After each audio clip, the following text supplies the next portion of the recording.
Bismillahirrahmanirrahim.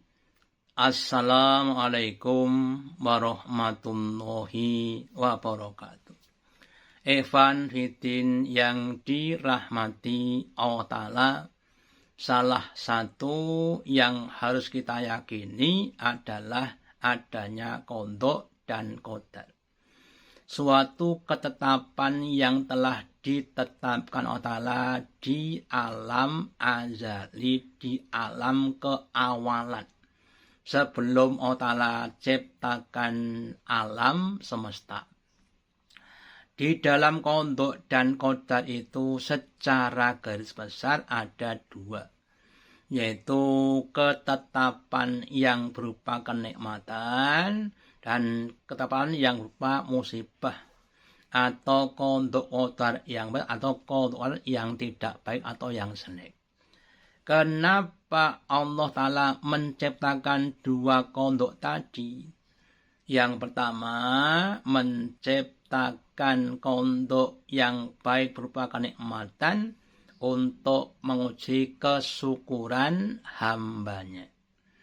Yang kedua, menciptakan qadha dan qadar yang buruk atau berupa musibah untuk menguji kesabaran hambanya. Maka sebagai orang yang beriman, kita harus sadar bahwa hidup ini adalah ujian. Setiap langkah keadaan adalah ujian. Kemudian di dalam ujian ada dua kemungkinan. Fil imtihani yukramul ma'nu wa yuhanu. Dalam setiap ujian itu ada orang-orang yang dimuliakan dan ada yang dihinakan. Siapa yang dimuliakan? Tentunya orang-orang yang berhasil atau yang lulus.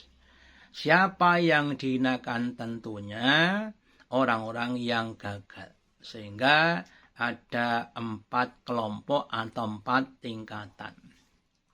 Tingkatan yang pertama adalah orang yang dia bisa bersyukur ketika diuji dengan kenikmatan dan bisa bersabar ketika diuji dengan musibah. Yang kedua, orang yang dia bisa bersyukur dalam ujian kenikmatan tetapi tidak sabar ketika menerima ujian musibah. Yang ketiga adalah orang yang tidak bisa bersyukur ketika diuji dengan kenikmatan tetapi bisa bersabar ketika diuji dengan suatu musibah.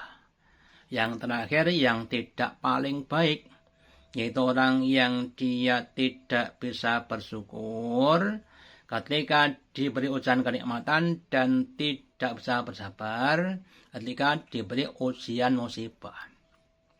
Maka dalam sebuah hadis qudsi Allah berfirman, Man radiya bi qadha'i dakhala jannah.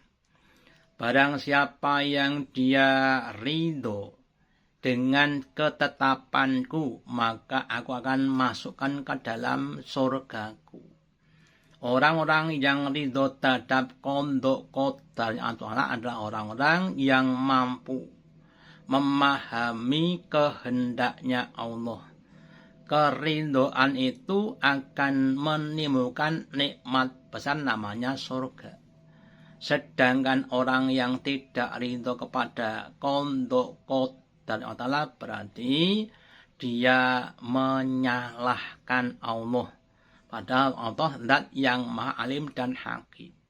Maka di hadis lain Allah juga berfirman, barang siapa yang tidak ridho pada ketetapanku dan tidak sabar kepada musibahku, maka faltamis roban siwaya, hendaklah dia mencari Tuhan selain aku.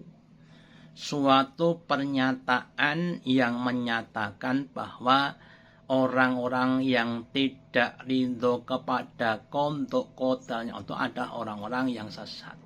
Semoga kita semuanya diberi keridhaan terhadap setiap qadha dan qadar Allah Ta'ala dan diberi kesyukuran dan kesabaran.